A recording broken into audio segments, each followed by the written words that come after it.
ఎలా ఉన్నారు? Welcome back to our YouTube channel Vedadarshini. నేను మీ బంగారు. ఈరోజు సండే కాబట్టి మేమైతే చికెన్ కర్రీ చేసుకుంటున్నాం. చికెన్ కర్రీ ఒకటే కాదండి, కోకోనట్ రైస్ కూడా. కోకోనట్ రైస్ రెసిపీ అయితే నెక్స్ట్ ఫుల్ వీడియోలో అయితే అప్లోడ్ చేస్తాను, మిస్ అవ్వకుండా చూసేయండి. మన చికెన్ కర్రీ విషయానికి వచ్చేస్తే అందరికి తెలిసిన ప్రాసెస్, చాలా ఈజీ అండ్ సింపుల్ గా అయితే చేసేస్తున్నాము.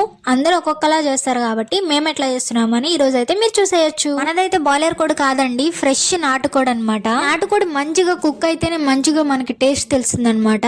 అందుకనేసి మనం అయితే నాటుకోడిని ఫస్ట్ బాయిల్ చేసేసుకోవాలి, ఒక 10 to 15 minutes అట్లా. ఒక పక్క మన స్టవ్ మీద ఒక గిన్నె పెట్టేసుకొని 5 to 6 table spoons of oil పోసి పక్కన కట్ చేసి పెట్టుకున్న ఆనియన్స్ అండ్ గ్రీన్ చిల్లీ కూడా వేసుకొని మంచిగా కలుపుకోవాలి. 2 to 3 minutes onions and green chilli మంచిగా కుక్ అయ్యాక ఉప్పు పసుపు అయితే వేసుకోవాలి. తర్వాత అల్లం వెల్లుల్లి పేస్ట్ వేసి పచ్చివాసన పోయే వరకు మంచిగా కుక్ అవనివ్వండి. లోపు మన నాటుకోడి అయితే మంచిగా బాయిల్ అయిపోయింది, దాన్ని కూడా వేసేసి కలుపుకొని మూత పెట్టేసేయండి. ఒక 5 to 10 minutes మంచిగా కుక్ అయ్యాక కారం అండ్ గరం మసాలా వేసి మంచిగా కలుపుకొని మళ్ళీ కొంతసేపు కుక్ అవనివ్వండి. అలా మధ్య మధ్యలో మూత తీసి చూస్తా ఉంటా, స్మెల్ కే ఆకలేసేస్తా ఉంది నాకైతే. తర్వాత పచ్చిమిర్చి అండ్ తగినన్ని నీళ్లు వేసి కలుపుకొని మూత అయితే పెట్టేసుకోండి. కొత్తిమీర వేసుకొని ఒకసారి మంచిగా తిప్పేసుకుంటే మన నాటుకోడి చికెన్ కర్రీ అయితే రెడీ అయిపోయింది. నేనైతే ఎప్పుడెప్పుడు తిందామా అని చాలా వెయిట్ చేస్తా ఉన్నాను. ఎంతైనా నాటుకోడి టేస్టే వేరు కదండి. మీరు కూడా ట్రై చేసి ఎలా వచ్చిందని నాతో అయితే షేర్ చేసేసుకోండి కామెంట్ బాక్స్ లో. మరెన్నో కొత్త వీడియోస్ కోసం నేనైతే మీ ముందుకు వచ్చేస్తాను. మన ఛానల్ అయితే like, share, comment, don't forget to subscribe Vedadarshana. మంచి ఇన్ఫర్మేటివ్ వీడియోస్ తో అయితే నేను మీ ముందుకు వస్తాను. మంచి హిస్టారికల్ ప్లేసెస్ ని నేనైతే ఎక్స్ప్లోర్ చేసి మీకు చూపిస్తాను.